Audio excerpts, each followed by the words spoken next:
Hello, my name is Jenny Lehman, and I am presenting my literacy resource binder today.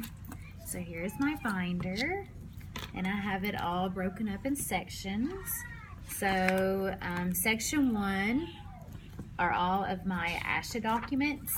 I have the roles and responsibility of speech-language pathologists with respect to reading and writing in children and adolescents.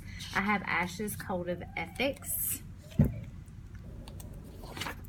I have ASHA's roles and responsibility of speech-language pathologists with respect of reading and writing.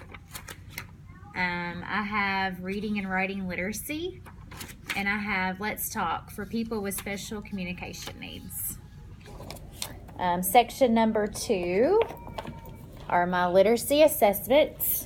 While I was at KISHA in February, I got the TILs. That way it has detailed of different ages of case studies and how to administer and all the wonderful things about TILs. So I have that I'm going to keep in my binder. And I also saved one of the ATP assessments, and I have a reading section that has all the literacy tests. That way if I was wanting to give a literacy test, I have examples that I could give. And I know my district does not have these assessments, but I could, maybe Western is really a good place to go get assessments, or ask a colleague for assessments. So I have that. And I also have an overview of informal reading assessments right here. And it has like the different reading component that measures what it measures, an example of assessment questions, age or grade typically mastered, and when should the competent be assessed. And then I found a really good informal measure assessment. It's not necessarily regards just to reading, but it's to everything. And it starts as receptive and expressive language, and it starts like preschool age, and it goes all the way up to my middle school. And it's great for taking baseline data too, and or great for just to seeing if I think a child may need some extra help with their language skills. Section 3 are therapy resources. So I have gathered many wonderful resources from all of my classmates, starting with the adapted books printout.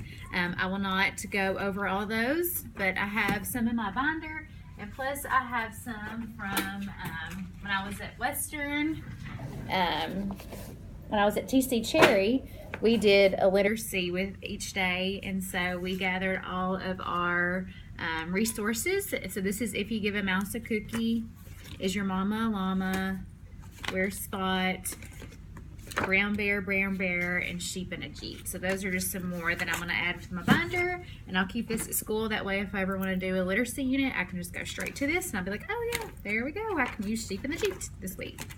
I have section 4 are my evidence-based literacy SMART goals, and I have those divided up grade level, grades K through 3, and I'll kind of just give a broad view. So student will identify the main idea and 2 supporting details with at least 80% accuracy, and I measure weekly. Grades 4 through 6, after silently reading a passage, student will use context and semantic clues to answer comprehension questions. Grades 7 through 8, when given access to a variety of poetry, students will correctly identify one example of each of the time figurative language. I think that's really good for middle school because they struggle so much with figurative language. Grades 9 through 12, when giving a reading passage, student will use questioning strategies to increase comprehension. And then also, I loved this one, and I may even use this for middle school as well. When completing theme units, student will use survival words correctly in areas like science, cooking, restaurants, medicine, jobs, and driving. So, really good goal there. Section 5 is my literacy case study, and I just printed it all out. That way I would have it for reference if I'm writing a report. Section 6 is my literacy intervention module and activity ideas. I did mine on the tales of the 4th grade nothing, and it was awesome. I had so much fun doing that.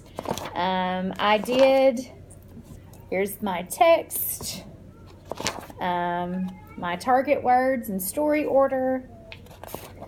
For my purpose, I geared toward 4th grade. I asked my 4th grade teachers what was a book they read, and this was one of the books. So I know a lot of kids have difficulty with main idea, point of view, and that's actually what they're working on right now in 4th grade is point of view. So I kind of tagged that in there to it too.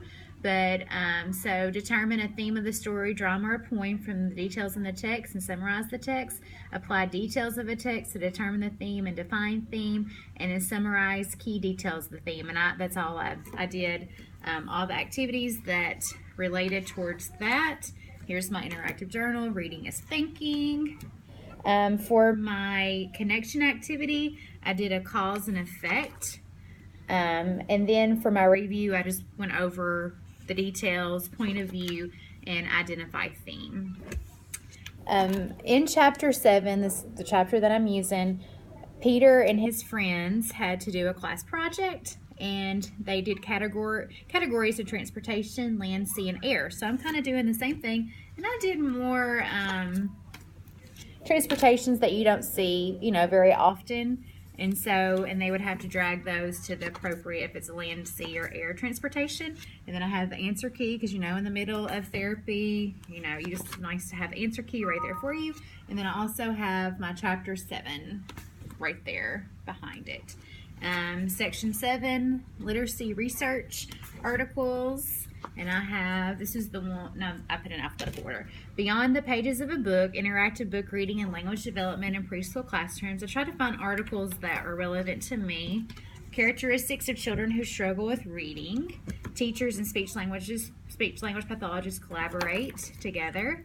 Effects of emergent literacy interventions for preschoolers with autism spectrum disorder. Effects of 3 interventions on the reading skills of children with reading disabilities in grade 2. And evaluating the impact of multi-strategy inference intervention for middle grade struggling readers. And that completes my binder. Thank you.